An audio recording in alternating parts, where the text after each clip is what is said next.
Hi guys, welcome to the first of the two-part pilot episodes for Tarim Talks. Today we have Kaisar Anvar, an extremely talented piano prodigy based in the US. We find out how it all started as we explore his childhood and his closest mentors growing up. He reveals his most practical advice for those within the artistic and musical field. Find out how Kaisar went from a famous child actor and musical prodigy to a Yale University graduate and music lecturer. Now, enjoy.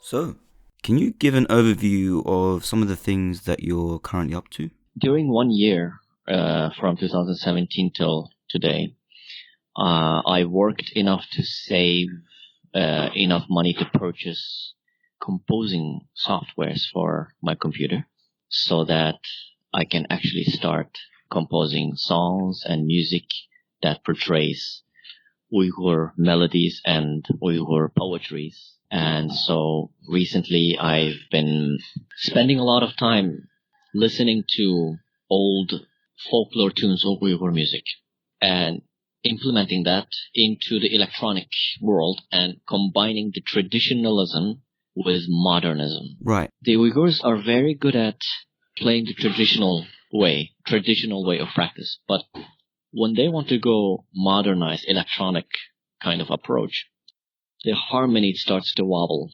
because each harmony has a different meaning. The harmony between the instruments, how they correspond with each other, that starts to wobble, and the sound color, starts to kind of get shaky. And that's why I'm spending most of my time right now just quietly composing and perhaps in the future creating an album of full Uyghur music and songs and just publishing them one by one. Oh, looking forward to listening to that when they come out. So you've done a lot of things which can be considered the first for Uyghurs, right? For me, I have accomplished the understanding of the Uyghur music. How do we say? I have been first analyzing the classicism, so Western music classicism. That's how I started my music. The reason that Western classicism helped me to understand Uyghur music is because every civilization, whether it is modernized civilization or late development, for example, Uyghur music is considered to be misdevelopment or misguided, in the wrong direction.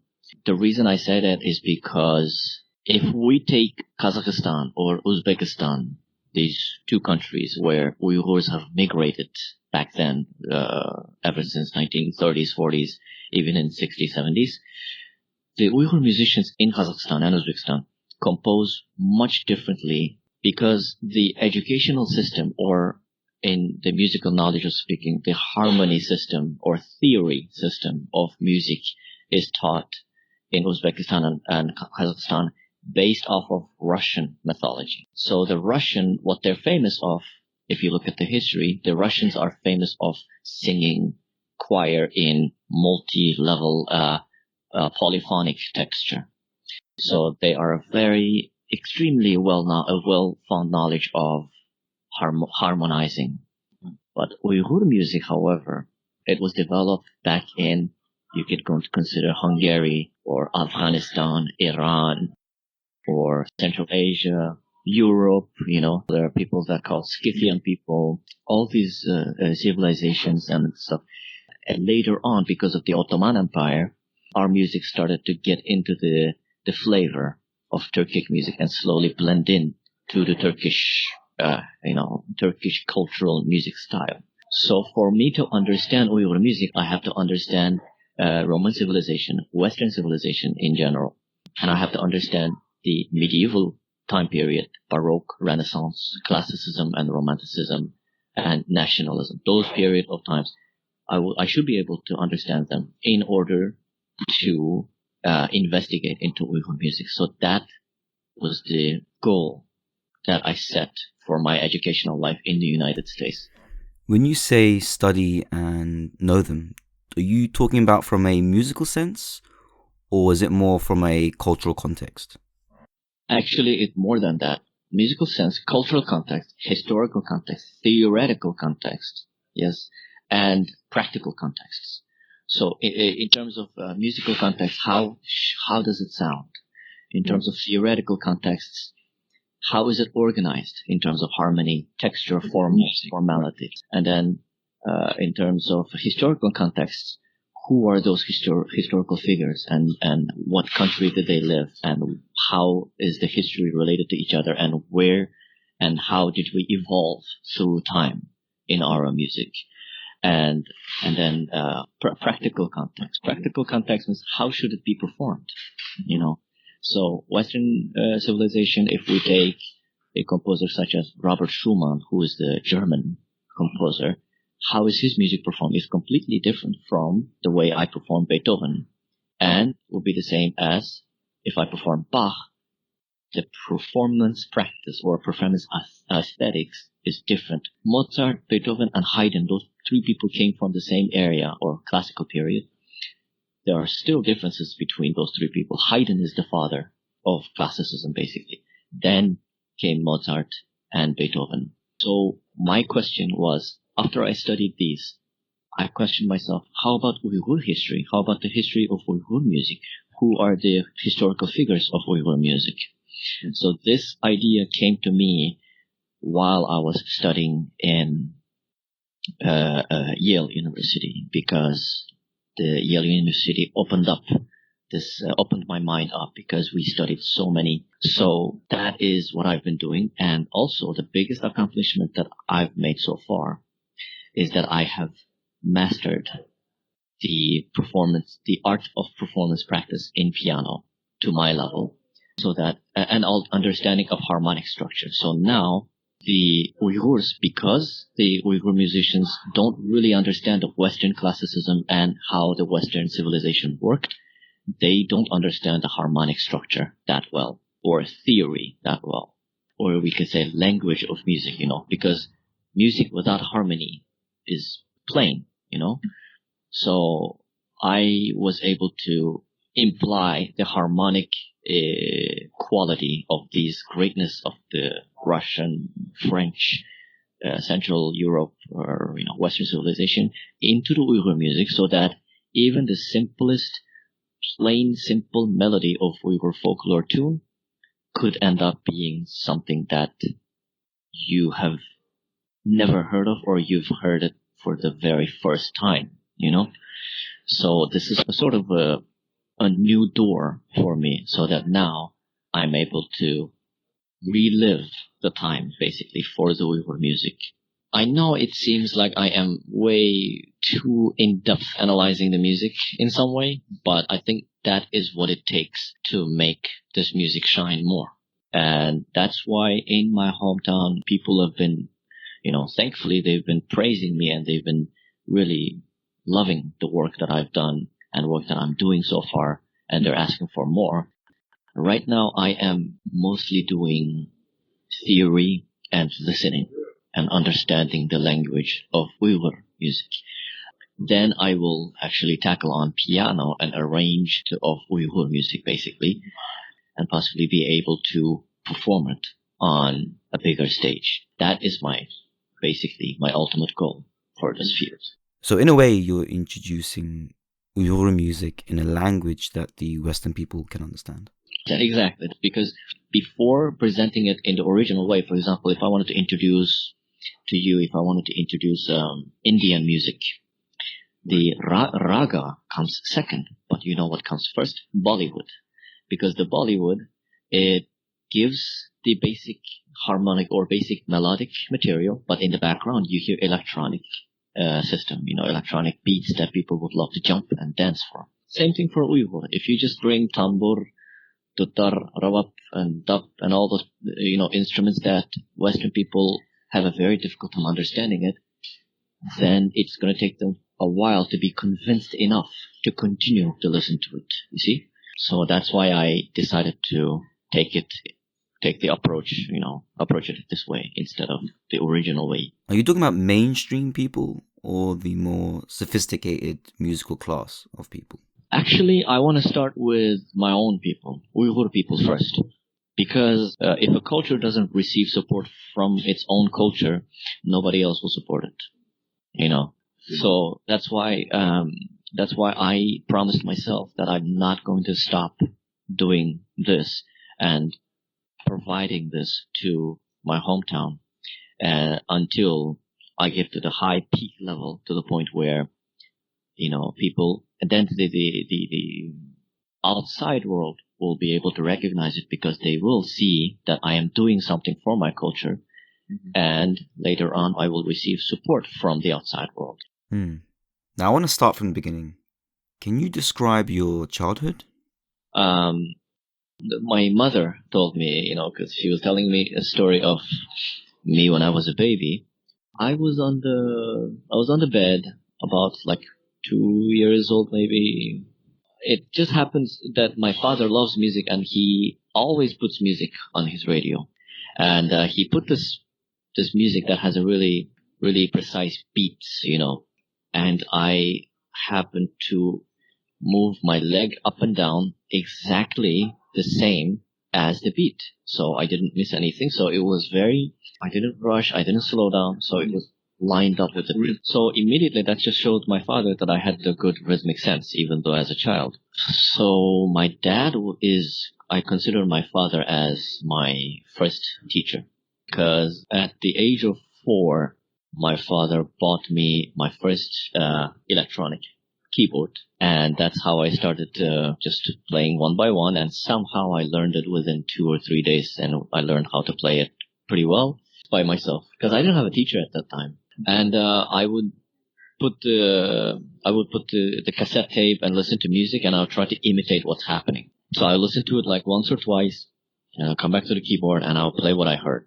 And then my dad was pretty shocked, and then later on he decided to push me a little further, and he said he will start to help me to learn more music. So he started by, instead of children's songs, he made me play more of like the world famous, famous classic music, basically, like waltzes or march, or so many different music that you can think of. But without the equipment such as internet or a good camera or a media system like how United States have, like Ellen DeGeneres, I didn't have any chance to shine. The only places that I was able to shine was at local weddings and then homes, just when parties are, here, and I just go up there and just play keyboard at the weddings and homes and things like that. That was the only time. But it was until when I turned 6.5 that somehow I was discovered by Xinjiang Uyghur television station, CGTV denizde. The journalist came to Karamay and he heard about me. And then he decided to put me into this program, the Norus, in 1996. And in that time, I also had my new keyboard, which is a bigger keyboard, electronic, my dad bought me. So I practiced, and that was my first time singing Anantul Tumar atau Zulfukar on TV. And that kind of started my kind of like the boom area, like the area of shining or golden area of my life, because everybody in Xinjiang watched and everybody knew who I was. And later, one of the piano professors in China discovered my talent, and he decided to train me in piano. So we bought a piano. Then at the age of 7, I went to Beijing Conservatory, or in Chinese, 中央音乐学院. So because my teacher thought that I had an exceptional ear of discovering, harmonies, and to be able to play what I just heard, or playing piano blindfolded, or I would look the other direction and the professor would play certain notes and I'll be able to tell which notes he's playing. So because of those, he decided to just bring me to China Central Conservatory to try my talent, and I did. And the conservatory was surprised because at the time I had a higher ear sensitivity than the regular university conservatory students. So the conservatory decided to accept me as a student at the age of 6.5. But at that time, because of my family is it's a low class family. We came from a low class family. We don't, but the tuition was way too expensive. It was like, I think 20 or 30 grand or something. So my dad decided to say no. And I continued to play piano and electronic keyboard. And still after that, the TV programs started to, request my songs on the radio or on TV to be broadcasted again, so that programs. So they kept doing that, and slowly my reputation started to grow. And then at the age of 8 years old, when I was 8 years old, I was asked to play a role in a movie. The movie's name was Utang Mikri. Still at the time, I was still a kid and I didn't know what was happening. I was just going with the flow, and I went to the audition scene. So I acted, but then there was a part that I was supposed to cry. So my father was there, and then he just literally told me, if you don't do this audition with a real cry, I'm just going to leave you here. I'm going to go home. And actually that was devastating news because I was sad. I was like, oh my God. So I went to the audition room and then I started reading. And then when the time that I wanted to cry, I started crying because I remembered what my father said. And immediately they got me. They said, all right, you're set. You're going to be the movie actor. So I took my first role as an actor at that time. Then after that followed 2 more movies. So Utang Mikri was first, and then the next one was Tabrigat Kilgen Yash, and then Kulkiga Yoshul Ranjira. So those 3. And people loved it. Even though each movie I always cried because of the fact that my parents were divorced and they were cheaters and basically that was the society of Uyghurs back then. And it still exists, but it was pretty severe in Xinjiang at that time. All 3 of them were successful, but I would strongly say that the first 2 were more successful than the last one because first 2 was just amazingly well written, very, very well written. Then I continued to do music because I had to choose between being a movie star or being a musician, but my father was smart enough to make the good decision. He said, Xinjiang's movie industry, I don't know about that. So I continued in music and I transferred from Uyghur language school to Chinese language school when I was in middle school, second year of my middle school in Karamai city. That was where I was born. So I transferred from Uyghur school to completely full 100% Chinese school. And I had an extremely devastating time because I had no idea. It was way too difficult to learn. I managed to finish my first 2 years, I think, in the Chinese middle school pretty successfully. Then my professor in Urumqi, my teacher was in Urumqi, she suggested that I shouldn't just waste my time in Karamai studying regular classes. So she invited me to come to Urumqi, apply for the Xinjiang Arts Institute, and study there with her. So I lived in dormitory until when I was 16 maybe-ish, 16. And during the age of 16, I played for this masterclass, a piano masterclass that was hosted by Xinjiang Arts Institute, and the professor came from United States. And I played for him, and he adored the way I played. He said, I gave so many masterclasses within Xinjiang, and I have never seen a kid this talented. Then he gave us his contact information and said, if you ever decide to come to the United States to study, contact me. So that was sort of a wake-up call. I said, you know what? We talked about it and said, all right, let's try this route.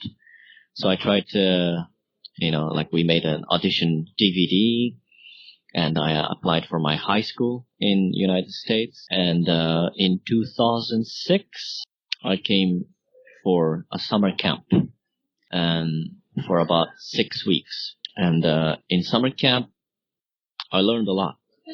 It was eye-opening experience. And during the summer camp, I applied for the institution for high school, and then they gave me full scholarship. And I studied there for junior and senior year of high school. And 2007, so from 2006 to 2008, those 2 years. But in 2007, I decided to go back to China to visit my family once. So that was the only time that marked in the history of my life that I actually went back to China to see my family. Ever since then, until today, I have not been back. I have not seen my family. So that would be a total of 11 years now. I wanted to go back during the middle period of my education here, but all the money was spent on education. On the top of that, if I go back, I have to pay for the travels. And in order to come back, I have to show the bank statement with enough money for the visa. So all those complications, it would put too much pressure on my family. So I told myself, you know what, let me just finish my education here. And once I finish everything, then I will be able to go back and just work in China. That was my original plan. So until today, I have not been back. I just don't take anything for granted, basically. So that's what I've been doing. So I'm staying positive right now. So how do you feel? It's quite challenging, I must say. But I know that there are other Uyghur students or Uyghur people who have been through a lot more than I have. So that's why, to me, I don't consider this as, yes, I miss my family, but so does every Uyghur family who have not seen their family for a long time. Yeah. So you spoke about your father being your first teacher. Did you have anyone else? Yeah, in my life, I didn't really have many mentors. I had, let's say, 3 mentors. First one being my father, and second one, she is my piano professor back in Urumqi, and she's the most well-known piano professor, possibly in the entire China, and one of the well-known piano professors. And she was a graduate alumni of China Central Conservatory, and her name Tumris Musabayo. And she's a very well-educated woman, and she looks at me like her own son, basically. And she would, we would travel, my father and I, we had a pretty difficult time because during those times, the 90s, we didn't have a car. We didn't have train to go. We only had bus to go there. At the time, the quality of the buses were terrible. Sometimes the heat wouldn't work. Sometimes the air conditioner doesn't work during the summer. So summer was okay, but winter, my dad struggled a lot because he has the knee problem. I don't know how that called. Rheumatism, the knee problem, and that's caused by traveling for more than 4 years back and forth. We would go every week, but only on Saturdays. So just for 1 hour lesson, we would take the bus, 5 or 6 hours of driving, up and down. Saturday morning, drive up, and then we would arrive around 11, eat something quickly, and then our lesson probably would be at 12:30 or 1, and then just 1 hour lesson, and then take the bus and come back. And that was every week. We did that every week, and all 4 seasons. And that's how he got knee problem, kidney problem, and many other physical problems that I may not know of. So he sacrificed a lot for me. And my teacher knew how difficult this was for us. And eventually she hosted this concert and said, whoever successfully plays this concert and convinces her, they would have lesson with her for free. And I somehow ended up being the one that played really well and surprised her. So she decided to teach me after about two and a half years of studying with her. She decided to teach me for free. So that was pretty amazing, character of her. So she's my second mentor. My third mentor his name is Richard Mercier. He passed away in 2013 March. A very tragic death. He collapsed during his performance on the stage while he was playing piano.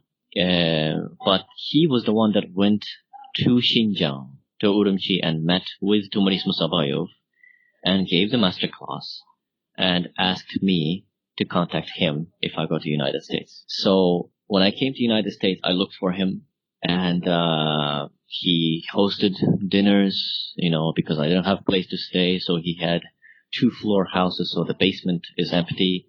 So I would go down to the basement, and he had piano to practice. He had so many recordings that I didn't know of. So when I met him, I got to discover so many musical the discoveries that I've never heard or seen or played before. And so he was full of knowledge at his house. And I also was there when he was writing one of his books. And so it was quite an amazing experience, and I learned a lot from him. But 2013 was the year of if not the biggest, but the second biggest loss in my life. And my parents were devastated and sad. Tumaris Musabayov, my teacher, was also very sad. The whole Urumqi heard about this, and they all sent their condolences. That was my third mentor in my life. So what kind of advice would you give to someone that's trying to get in your field or succeed within your field? Yeah, so basically artistic field. Yeah, exactly. My first advice would be, if they are trying to accomplish in the field of instrumental field, let's say any instrument, it doesn't have to be piano, violin, guitar, ravat, anything, practice every day, at least 4 hours a day, at least, because without practicing, nothing can be accomplished. Everything takes practice, work hard and practice hard. Second advice I would say is, I would not want the students to limit themselves in one field only, the music field. I would love for them to expand their knowledge and learn other things and, read as much as possible.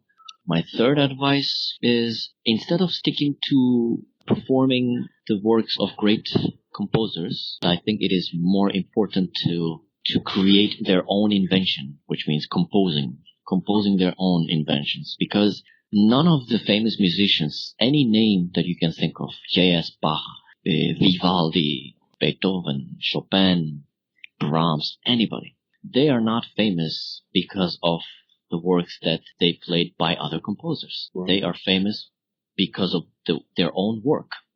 They composed their original work. See what I mean? So that is why for us as musicians and artists, it is important for really putting some time and creating invention, like being inventive, being innovative, and don't be scared. That's the number one thing that everybody goes through, fear. Like everything, people don't realize that everything is the most difficult when you start it.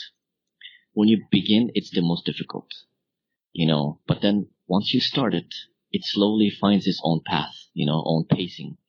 So don't be scared of anything. You only live once, and just do your best and know the history, study the theory, harmonic structure, and if any of them need help with theoretical analysis, I am here because I used to teach Yale undergrads, not only piano performance, but I've also taught them the music theory. And if they need any advice in terms of music theory, I'll be more than happy to help. What process do you go through when you're looking to develop something new?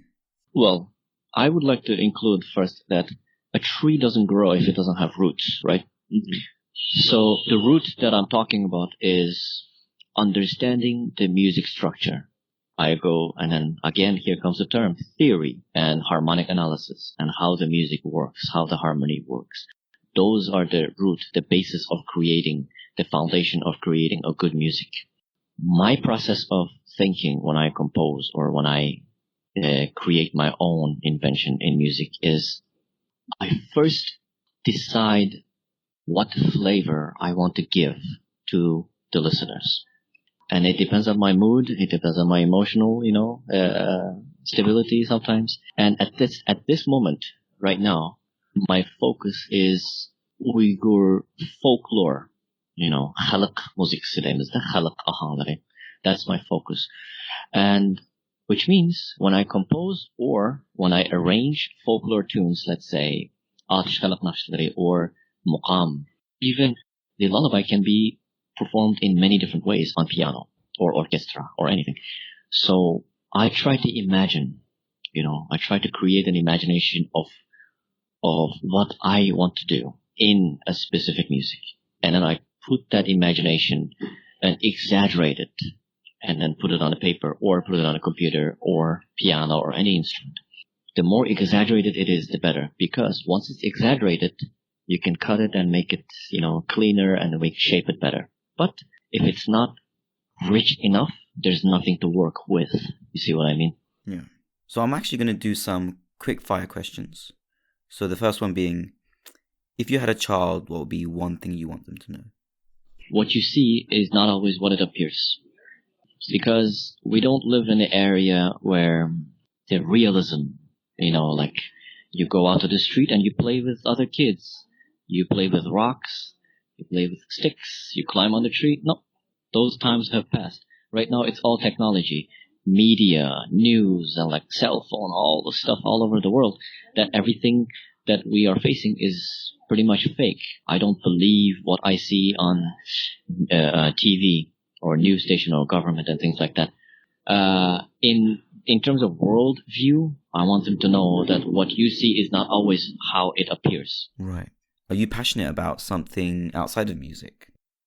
Yes, I'm very into chess. I am extremely, addicted to chess because I just think that whenever I'm sad or whenever I have a headache or anything, I play chess or I study chess, and it just takes everything away. Just such a beautiful sport. Yeah. Beautiful sport. And I believe that chess is one of the only sports that maintain its authenticity, and it has not changed or evolved into something that lost its originality. I love reading about history, not just one local history, but world history, and how understanding where we came from. And I think it makes a big difference. If you understand history, you understand the future. Yep. So for those listening and wanting to learn more about their history and their culture, do you know any good sources?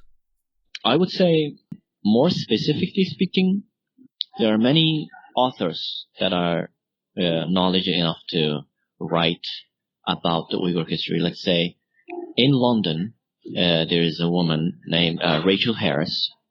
She would be a perfect example for learning about the history of Uyghurs, or the artistic history at least. Ryan Thum is the second example. Ryan Thum, he's at the Loyola University in the United States, and he is actually the best that I know of, the best author in Uyghur history, because he studied in Xinjiang. He studied Uyghur language, so he's fluent in Uyghur, and he has written books about Xinjiang. I think one of the books that he wrote is called The Sacred Route of Uyghur History. He's an amazing scholar that perhaps knows more historical information than the Uyghur people. Yeah. Because he studied, So those two, Rachel Harris, Ryan Thum, and James Millward, he teaches at Georgetown University in Washington, D.C. He would be a perfect example as another Uyghur, focused on Uyghur history and culture and things like that. So how would people be able to reach you? So if they'd like to contact me, they can contact me through my email or phone number. I have a Facebook that I don't really use often, but any form that they can reach me. So I don't limit myself from being contacted. So they are more than welcome to contact me, of course. Email would be the best. Right. Because I don't really go on Instagram that often. But email, I use it pretty much every day. Perfect. Well, thank you for coming on. Thank you. Thank you for joining us and listening to the Tarim Talks podcast, brought to you by the Tarim Network.